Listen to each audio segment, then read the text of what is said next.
nos seguimos charlando de los libros. Bien, lo último que habíamos visto antes de las vacaciones, para retomar un poquito, era esto, ¿no?, de la clasificación biológica, ¿sí?, de los seres vivos. ¿Se acuerdan que habíamos dicho que a los seres vivos los podíamos clasificar? Por ejemplo, por el tipo de célula, procariota o eucariota, por la cantidad de células. Unicelular si tenía unas, pluricelular si tenía muchas. Dentro de los pluricelulares, sí, por ejemplo, formaban tejidos, formaban órganos, formaban sistema de órganos, es decir, por su nivel de organización.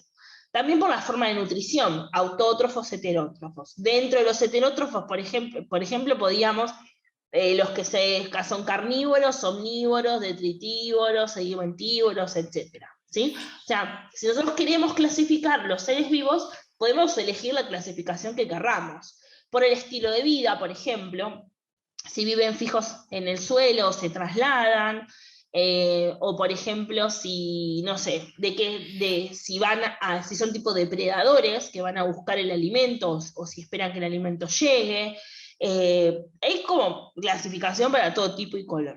Una de las clasificaciones que se usa en la biología es los dominios, que habíamos dicho que teníamos 3 dominios. Uno de ellos es el dominio bacteria, que incluye justamente un reino que está dentro de este dominio, que es el reino de las bacterias.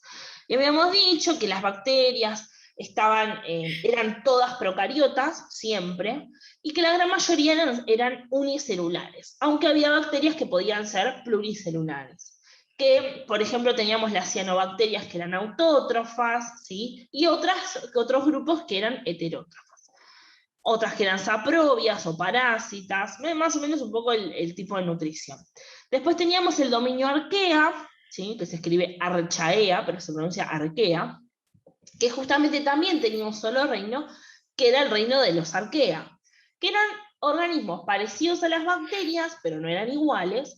También, en este caso, son todos unicelulares y todos tienen células procariotas, ¿sí?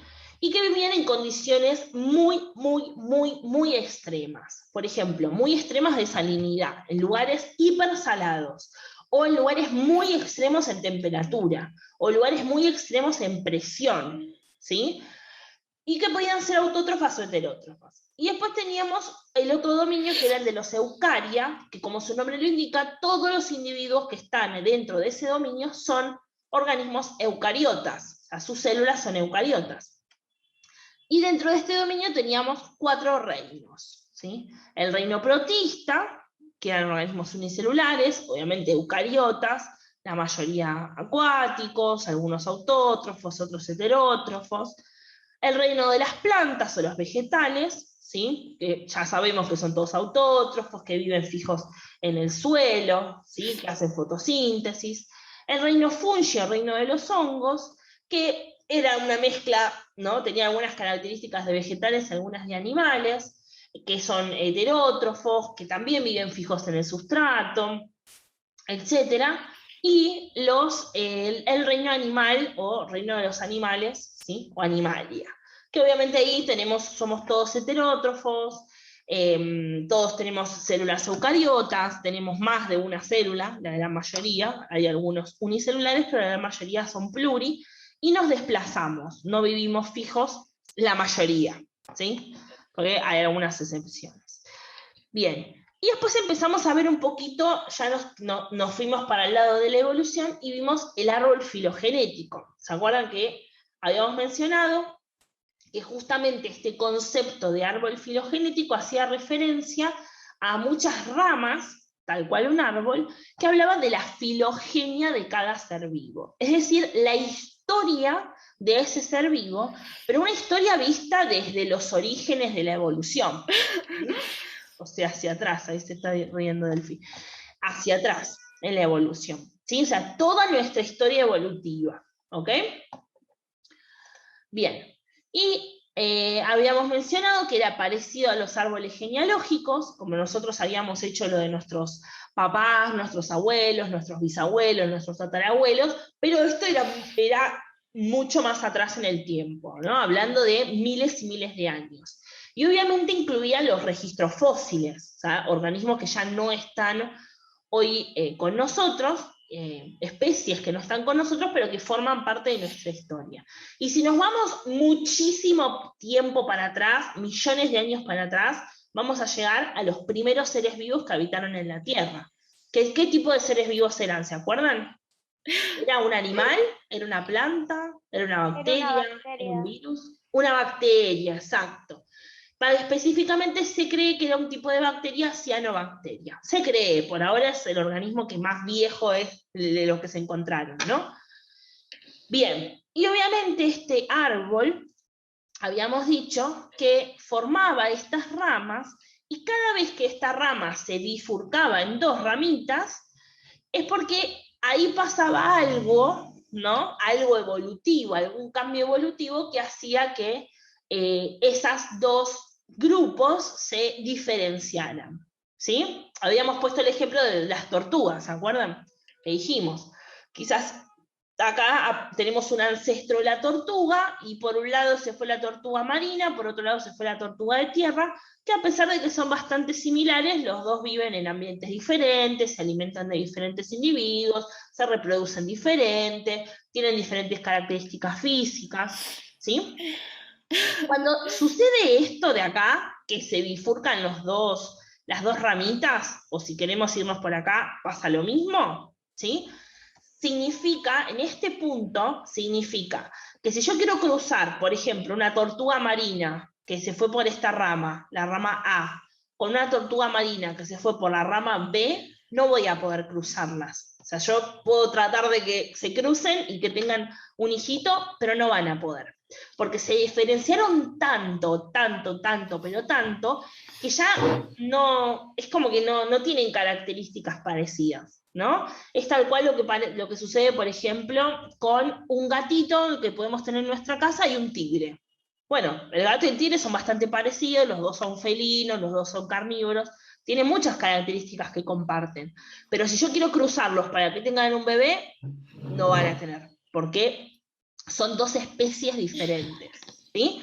¿Se acuerdan que cuando vimos los niveles de organización y vimos el nivel de organización de especie o de individuo, habíamos dicho que estos individuos pertenecían a la misma especie si se podían cruzar entre sí y dejar una descendencia fértil? ¿Se acuerdan de eso? Lo vimos muy, muy allá atrás en el tiempo.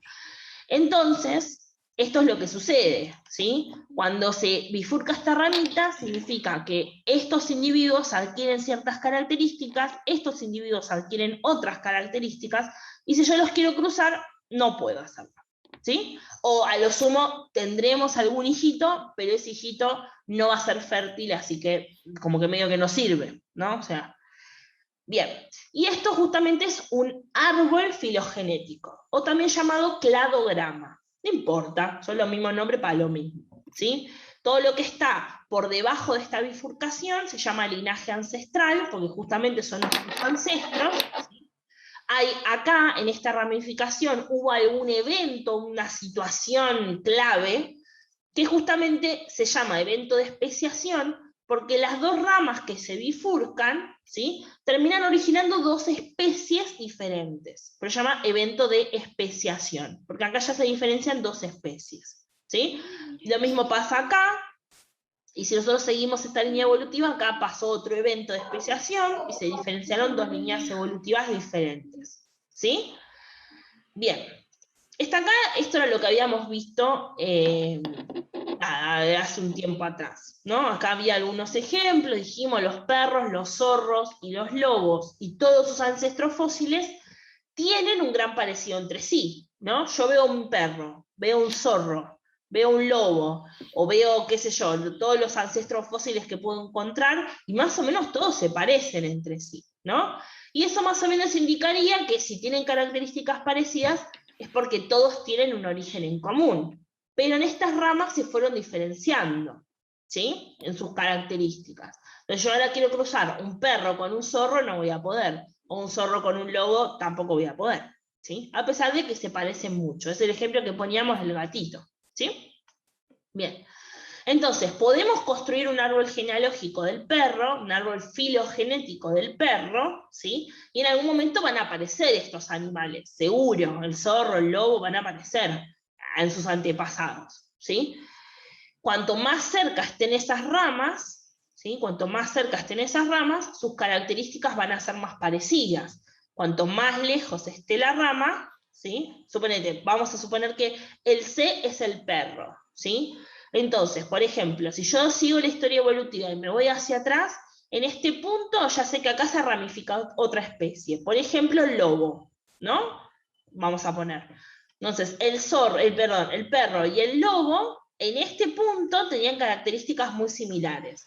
Pero si yo sigo la línea evolutiva del perro hacia atrás y llego a este punto, quizás acá se ramificaron los zorros. Entonces, el zorro, como está más atrás en el árbol genealógico, va a tener menos características en común con el perro que el lobo. El lobo va a tener más características en común con el perro, ¿sí? ¿Por qué? Porque justamente están más cerca las ramas en el árbol evolutivo. O sea, cuanto más cerca estén las ramas en el árbol evolutivo, más características en común van a compartir. Cuanto más lejos estén las ramas, la bifurcación de las ramas en el árbol evolutivo, más características diferentes van a tener, ¿sí? O sea, menos características en similar, ¿sí? Así funcionan los árboles. Bien, y si seguimos mucho tiempo atrás, muchos millones de años atrás, nos vamos a encontrar con sus antepasados, ¿sí? Filogenéticos. Pero ¿qué pasa? ¿Hasta acá vamos bien? ¿Hay alguna duda? ¿Estamos bien? Vamos bien, ¿Sí? profe. Perfecto. Esto es lo que habíamos visto antes de las vacaciones, ¿sí? Pero bueno, si ahora seguimos analizando un poquito más estos árboles filogenéticos, vamos a ver que son árboles que se llaman transitorios. ¿Por qué? Porque esos árboles se pueden modificar según vaya apareciendo nuevas evidencias fósiles. Si ahora a mí me aparece un fósil, ¿no? Yo estoy en un yacimiento de fósiles y estoy investigando y de pronto encuentro un fósil que se parece mucho a los perros más actuales y no tanto a los lobos, ¿en dónde lo voy a poner en el árbol? Lo voy a meter acá voy a sacar otra ramita, ¿sí? Con este nuevo fósil que encontré, y ya se modificó mi árbol original, ¿sí? O sea, a medida que va apareciendo nueva evidencia de fósiles, esos árboles se van modificando, ¿sí? Para, bueno, tratar de representar lo mejor que se pueda la historia evolutiva de ese animal, o de ese ser vivo, digamos.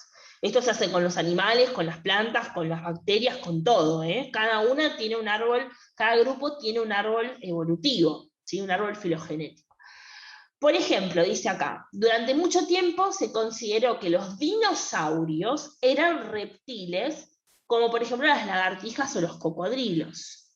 Pero, se encontró un fósil que se llama Archaeopteryx. Ese es el nombre que le dieron al fósil, ¿sí? Se encontró hace muchos años atrás, hará, no sé, en el 1950, por ejemplo, ¿sí? No hace tantos años atrás. Se encontró este fósil. Cuando lo encontraron fue algo súper raro, porque encontraron huesos, era un animal, ¿no? Está dentro del grupo de los animales, que tenía características de reptil, o sea, era parecido como a un dinosaurio, a un cocodrilo, vamos a decir, o algo así, pero tenía alas. Y es como, ¿what? ¿Qué? ¿Un reptil con alas? No, no puede ser, o sea, claramente no. Era una mezcla entre un ave y un reptil, ¿no? Y eso fue como, ¿y ahora dónde metemos este bicho? ¿A dónde lo ponemos? ¿Lo ponemos con las aves, con los reptiles? Bueno, estuvieron haciéndole muchísimos análisis diferentes al Archaeopteryx y llegaron a la conclusión de que es muy probable, que las aves y los dinosaurios, en realidad, o sea, estaban como en un grupo más, tenían más parentesco, o sea, tenían más relación evolutiva que los dinosaurios con los reptiles, ¿sí? Porque, a ver, este Archaeopteryx era considerado un dinosaurio, ¿sí? Un dinosaurio con alas. Pero ¿qué pasa? No tenía tantas características parecidas a las lagartijas y los cocodrilos, tenía más características parecidas a las aves. Entonces, es un dinosaurio que se parece más a las aves. Y los científicos pensaron, ¿no será que en realidad los dinosaurios tienen más parecido con las aves que con los reptiles? Entonces se empezó a considerar poner el Archaeopteryx más para el lado de las aves y tratar de pensar que todas las aves que conocemos hoy en día y todos los dinosaurios que estuvieron presentes en esa época prehistórica, en realidad estaban más emparentados, tenían mayor parentesco evolutivo, ¿sí? Entonces se tuvo que modificar todo el árbol filogenético de los reptiles, de las aves, de los dinosaurios, para tratar de ubicarlos más cercano a las aves con los dinosaurios, ¿sí? O sea, fue algo que de verdad evolucionó mucho, revolucionó mucho la evolución, ¿sí? Fue algo como un hallazgo muy loco, y en ese momento hubo que replantearse, pensarlo de otra forma distinta. Y esto en la ciencia pasa todo el tiempo están apareciendo nuevos fósiles que nos hacen replantearnos cómo viene la mano, ¿no? Creo que habíamos mencionado que se creía que los seres humanos estaban más emparentados con los gorilas, ¿no? Porque uno ve el gorila y es más parecido al ser humano, no tiene cola, se paran dos patas, pero en realidad, evolutivamente, estamos más parecidos a los chimpancés, que tienen cola, que viven en los árboles, y uno dice, ¿cómo puede ser? Bueno, sí, porque lo que se analiza no son las características físicas, se analizan las características hereditarias, los genes, ¿sí? Y esto fue lo que pasó con el Archaeopteryx, ¿sí? Se nos va a cortar. Entonces, se me vuelven a unir un ratito más, Ok, ¿sí? Listo, ok. las y lo veo en chiquitín, ¿ok? Listo, los espero. Vimos un poquito más. Ok, estamos para continuar, ¿no? Nos habíamos quedado en el Archaeopteryx. Entonces, eh, tenemos siempre presente que estos árboles filogenéticos van cambiando con el tiempo, depende de los nuevos fósiles que van apareciendo, ¿no? Y también, al margen de que se va modificando, tenemos que entender que son construcciones que hacemos nosotros, el ser humano, ¿no? Para poder catalogar mejor los fósiles que se van encontrando. Yo encuentro, esto ya lo hemos charlado, pero yo encuentro un fósil, lo analizo, digo, ah, bueno, corresponde a este periodo. Está bien, no es que solamente voy a saber a qué periodo de todos esos que vimos antes pertenece, sino también que puedo analizar el tipo de hueso para saber si, por ejemplo, si yo encuentro un fósil que tenía los huesos como con cámaras de aire, ¿no? Tal cual tienen las aves actuales, digo, bueno, probablemente es un antepasado de las aves, ¿sí? Porque tienen el mismo tipo de hueso. O si digo, si tiene los huesos con aire por el medio, es decir, que son huesos que son muy ligeros. Por ahí le permitía correr rápido a ese fósil, ¿no? O como el Archaeopteryx, si encuentro que tiene plumas, lo pongo con las aves. O si encuentro por ahí que tiene una cola muy larga, la pongo con los reptiles, que por lo general tienen las colas largas, las lagartijas, los cocodrilos, ¿no? Si encuentro que tenía pelo, lo voy a poner con los mamíferos. También puedo encontrar o imaginarme qué es lo que podía llegar a comer, ¿no? Si tiene una boca con muchos dientes, todos iguales, probablemente era un animal que comía, era omnívoro. Si encuentro dientes que tenían como especies de colmillos, probablemente era un animal carnívoro, o sea, porque los colmillos no me sirven para atacar a las presas. O quizás si encuentro que era un animal muy grande en tamaño, voy a decir, bueno, vivía en la intemperie. Si era un animal muy chiquitito, probablemente se escondía debajo de las rocas o debajo del suelo como un topo para poder sobrevivir. O sea, puedo imaginarme cómo pudo haber sido la vida de ese animal. Y si lo puedo ubicar en el tiempo, en la era geológica, supongan que encuentro un fósil y lo ubico que pertenece al Jurásico, y yo ya sé que ahí vivieron los grandes dinosaurios, me puedo imaginar también, quizás si era un animal pequeño se tenía que esconder de los grandes depredadores, o quizás si era un animal muy grande porque el fósil que encontré es enorme, era un estilo tiranosaurio rex que iba matando a todos, ¿no? O sea, me puedo imaginar muchas cosas, pero siempre todas van a ser hipótesis, porque salvo Mirta, nadie estuvo ahí. Entonces no, y voy a dejar de decir Mirta, porque pobre, siempre la cargo con toda Mirta Legrand. Voy a empezar a decir la reina Isabel de Inglaterra. A la reina Isabel de Inglaterra, que estuvo presente ahí, no nos quiere decir qué pasó, pero bueno, el resto de nosotros nos tenemos que imaginar, ¿sí? Y son hipótesis, no hay nada que esté 100% confiable que uno diga, ah, esto es así. No, son todas cosas que nos podemos imaginar Nunca vamos a saber si pasó o no pasó, pero bueno, nos ayuda un poco a contentarnos, ¿no? Y queremos creer que fue así. Pero bueno, son hipótesis. Todos los árboles filogenéticos son hipótesis, ¿sí? Acá tenemos otro árbol filogenético, fíjense, esta es la rama principal, y de acá se van, como las ramas se van bifurcando, ¿no? Viene nuestro linaje ancestral, acá se produce algún evento de especiación, y se divide la rama que da origen a las bacterias. Las bacterias tenían células procariotas, o sea, sin núcleo. Probablemente acá pasó algo relacionado con las células y se dividió las células procariotas de las células eucariotas, fíjense. Entonces, se originó por este lado la rama que dio origen a las bacterias que tienen células procariotas. Y por el otro lado siguió la rama ancestral, acá pasó algo, probablemente fueron los tejidos, ¿sí? Recordemos que los hongos son seres vivos que no tienen tejidos, no presentan tejidos, ¿sí? Entonces, algo pasó, que se bifurcó de nuevo la rama, esta rama de acá eran individuos que no presentan tejidos, se originaron los hongos, y este linaje, esta rama, siguió con individuos que sí presentaban tejidos. Acá pasó lo mismo, algo pasó acá, ¿sí? Probablemente lo que sucedió fue que se empezaron a diferenciar los que tenían huesos de los que no tenían huesos, o sea, los invertebrados de los vertebrados. Entonces se originó una rama que terminó originando, por ejemplo, a la mariposa, o a todos los organismos que son invertebrados, los insectos, moluscos, etc. Y por este lado teníamos, por ejemplo, la presencia de cráneo o de otros huesos, ¿no? Y acá lo mismo, acá tenemos, por ejemplo, se habrá diferenciado los que tenían branquias para vivir en el agua, y dieron origen, por ejemplo, a los peces, tiburones, peces de agua dulce, peces de agua salada, todos los que ustedes quieran, y por el otro lado se originaron los pulmones, o sea, ya no necesito vivir en el agua si tengo pulmones, ¿sí? Entonces, sigue la línea evolutiva, probablemente acá aparece el pelo, ¿sí? Entonces, divido a los anfibios y los reptiles, por ejemplo, que no tienen pelo, pero tienen pulmones y cráneo y tejidos y células eucariotas, y divido, por ejemplo, los mamíferos que tienen pelo, ¿sí? Si yo me voy para atrás en la línea evolutiva, por ejemplo, si yo hago la línea evolutiva del ratón, que está acá en el extremo, el ratón tiene pelo, yo me voy más para atrás, tiene pulmones, me voy más para atrás, tiene cráneo, me voy más para atrás, forma tejidos, me voy más para atrás, tienen células eucariotas.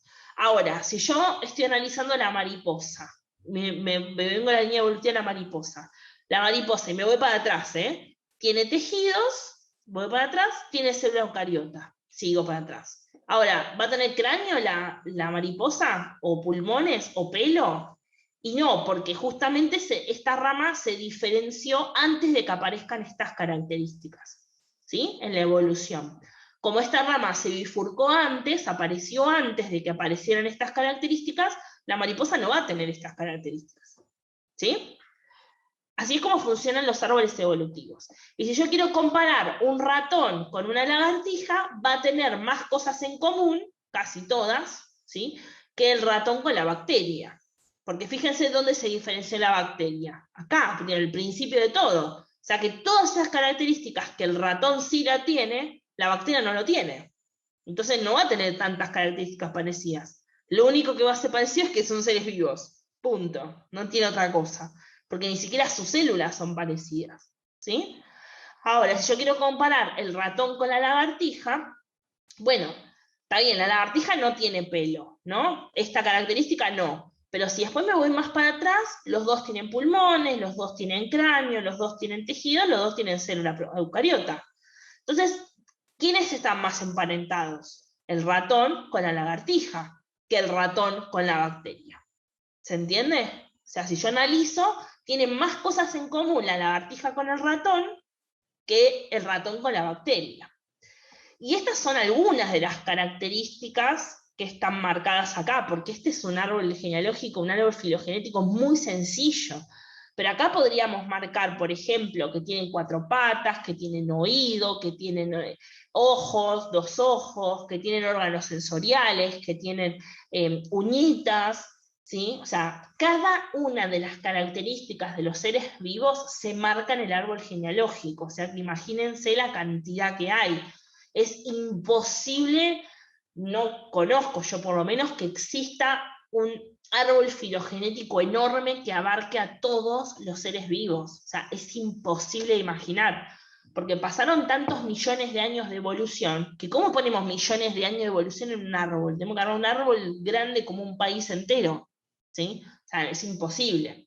Por eso, por lo general, cuando se arman los árboles filogenéticos, se ponen algunas características muy puntuales, muy puntuales. Por ejemplo, esto de la célula eucariota. Es algo que marca, ¿no? una cosa o la otra, es procariota o eucariota, es algo, una característica muy específica, ¿sí? Ahora, si yo quiero poner que tiene 4 extremidades, y lo tengo que poner acá abajo, ¿no? Porque ya la mariposa tiene 4 extremidades, aunque sean 2 alas, o quizás acá, desde acá. El pez las tiene, pero también están modificadas. Es como una característica un poco ambigua, ¿no? Pero hay otras que son determinantes, ¿sí? Así como arman, por lo general, los árboles filogenéticos. ¿Ok? ¿Estamos bien hasta acá? ¿Eso más o menos se entendió? ¿En líneas generales? Sí, profe. Bien, perfecto, buenísimo. Bien, y ya estamos terminando el Power, ¿eh? Ya no nos queda mucho.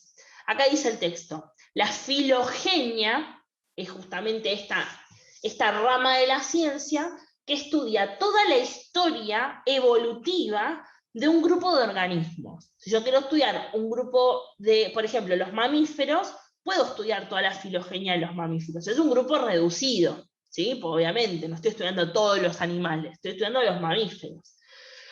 Y en particular la filogenia se representa gráficamente, con estos árboles, ¿sí? O sea, lo puedo tener escrito teóricamente, sí, obvio, pero la idea de todo esto es armar estos árboles para que en esta foto, digamos, que yo armé, que yo dibujé, lo pueda ver claramente, ¿sí? Sin necesidad de estar leyendo un montonazo de artículos y cosas así, ¿no? Más fácil armarlo en un gráfico, que uno lo ve mejor. Eso es la idea de los árboles filogenéticos. Se confeccionan árboles filogenéticos en los que se identifica una línea evolutiva o un trazo evolutivo que representa justamente todas el trenzado o las ramas de las poblaciones de una especie, que nace en esa raíz, el ancestro en común, ¿sí? Y luego se van bifurcando tal cual una ramificación. Son también llamados nodos, pero si uno piensa en un árbol es más fácil pensar en las ramas de un árbol, ¿no? Que se van modificando. Esto, cada vez que se produce esa ramificación, dijimos que se producía una especie nueva, ¿sí? Un mecanismo de especiación, que también se puede llamar divergencia, porque justamente divergen, uno se va para un lado y el otro para el otro en la rama, o separación, se están separando, ¿sí? Es lo mismo. Las ramas internas, o también llamados entrenudos, conectan 2 nodos, mientras que las líneas externas conectan un nodo terminal. O sea, si yo estoy, por ejemplo, en todos estos animales que están en el medio, ¿sí? Estos se van a llamar entrenodos, y si yo quiero llegar al final, por ejemplo el ratón, ese va a ser el nodo terminal, o la rama terminal. No importa, tampoco nos vamos a meter tanto en esto, pero yo quiero que les quede como la regla general de qué es un árbol filogenético y cómo se lee, y etcétera. Eso es lo que, más que los nombres, quiero que haya quedado entendido. Algunos árboles poseen ramas que no llegan a ser terminales, o sea, no llegan hacia el final, lo que señala que esa línea filogenética no existe en la actualidad. Si yo quiero hacer la rama del Archaeopteryx, no sé si voy a llegar al final, porque ya no existen descendientes que sigan específicamente esa rama, ¿no? Después es como que ya se diversificó tanto que es difícil hacerlo, porque todos los Archaeopteryx se extinguieron, ¿sí? Las ramas terminales generalmente tienen nombre que representan a esos taxones. Por ejemplo, si la rama terminal son los mamíferos, su nombre me está indicando que tienen mamas, o sea, tetillas, ¿sí? Para alimentar a sus crías, que por ejemplo un reptil no tiene. Entonces, reptil significará otra cosa, ¿sí? Que mamífero, ¿ok? Un clado es una pieza de una filogenia que incluye un linaje ancestral y todos sus descendientes de ese ancestro. Recuerden que podemos decir árbol filogenético o también le podemos llamar cladograma, ¿sí?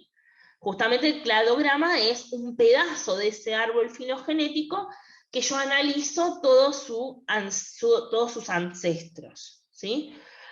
Este grupo tiene la propiedad de la monofilia, por lo que puede ser referido como un grupo monofilético.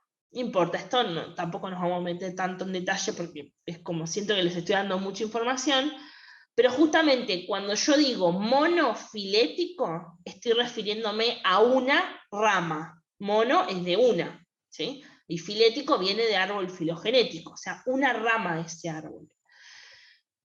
Los grupos son monofiléticos si todos los organismos que están incluidos en esa rama, ¿sí? Todos provienen del mismo ancestro en común, ¿sí? Y todos tienen esa línea evolutiva. Por ejemplo, si el ratón, yo lo quiero pensar como un organismo monofilético, tengo que considerar que todo lo que está acá atrás, todo proviene del mismo individuo ancestral, del mismo ancestro en común, ¿sí? Eso pasa si todos los descendientes, todos los organismos que se generaron en esa línea evolutiva provienen de ese ancestro en común. A eso se le llama monofilético, ¿sí? Por el contrario, un grupo que contiene algunos, pero no todos los descendientes de ese ancestro en común, o sea, faltan individuos en el medio porque no se encontraron los fósiles aún, se llama parafilético, ¿sí? Y si un grupo contiene organismos, pero no tiene un ancestro en común, porque no se encontró un ancestro en común, se llama polifilético.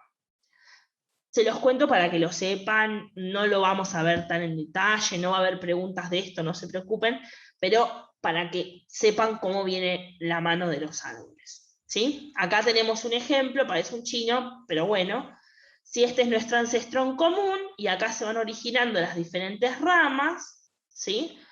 Cada una de estas ramas que se originan se llaman nodos o ramas, es lo mismo, nosotros le pusimos rama, pero por decir.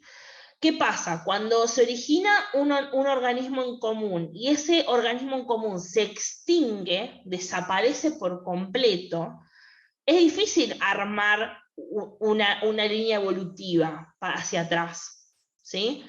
Ahora, si este organismo sigue viviendo, sigue, por ejemplo, sigo esta línea así, sigue, y llega hasta un final, eso se llama o taxón o nodo terminal, porque está hasta nuestros días, ¿sí?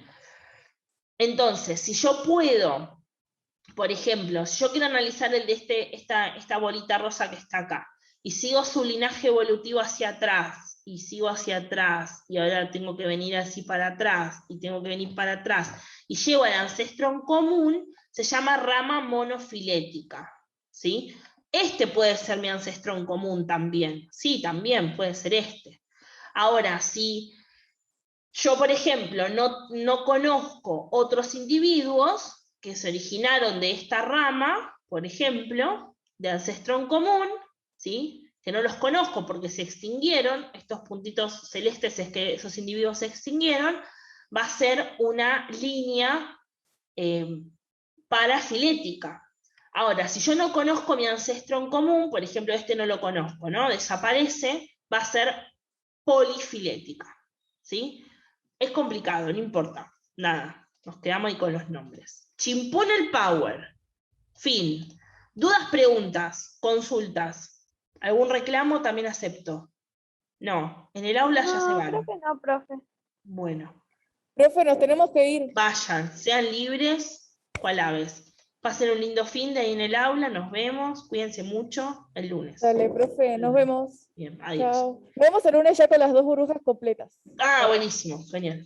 Bien, Chao. adiós. Chao. Bueno, para los que se quieran retirar pueden hacerlo, igual ya no vamos a ver más clase. Voy a